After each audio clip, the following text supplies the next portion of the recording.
তাণ্ডব মুভিতে সুপারস্টার জিতের ক্যামিও থাকবে।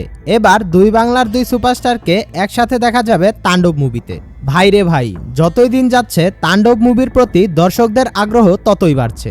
আর আগ্রহ বাড়বেই না কেন, এই মুভির স্টারকাস্ট হতে চলেছে বাংলার সবচেয়ে বিগেস্ট স্টারকাস্ট। প্রথমে তো জানা গিয়েছিল এই মুভিতে নায়িকা থাকবে সাবিলা নূর, কিন্তু এখন শোনা যাচ্ছে এই মুভিতে নায়িকা থাকবে দুইটা। সাবিলা নূরের সাথে জয়া আহসানকেও দেখা যাবে তাণ্ডব মুভিতে। শুধু তাই নয়, এই মুভিতে সুপারস্টার জিতের ক্যামিও থাকবে। একবার ভেবে দেখুন কি হতে চলেছে তাণ্ডব মুভিতে। দুই বাংলার দুই সুপারস্টার থাকবে একই সাথে একই মুভিতে। এছাড়াও জয়া আহসানকেও একটা স্ট্রং ক্যারেক্টার প্লে করতে দেখা যাবে তাণ্ডব মুভিতে। সম্ভবত জয়া আহসানকে একজন সাংবাদিকের চরিত্রে দেখা যাবে।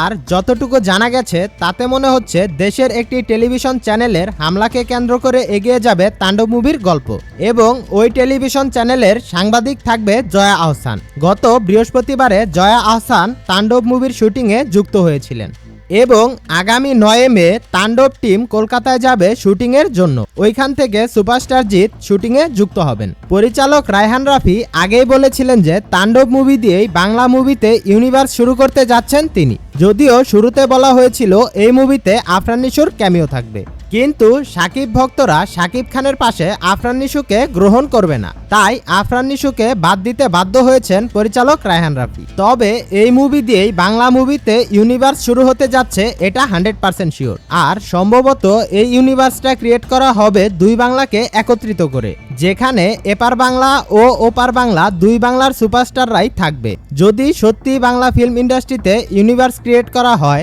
তাহলে বাংলা ফিল্ম ইন্ডাস্ট্রির জনপ্রিয়তা দ্বিগুণ বেড়ে যাবে। আর সত্যি বলতে ভাবতে ভালোই লাগছে যে হলিউড বলিউডের মতো বাংলা মুভিতেও ইউনিভার্স ক্রিয়েট করা হচ্ছে।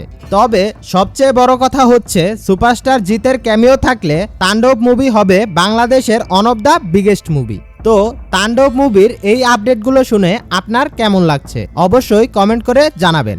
আর এরকম আরও নতুন নতুন আপডেট পেতে আমাদের চ্যানেলটা সাবস্ক্রাইব করে আমাদের সাথেই থাকুন।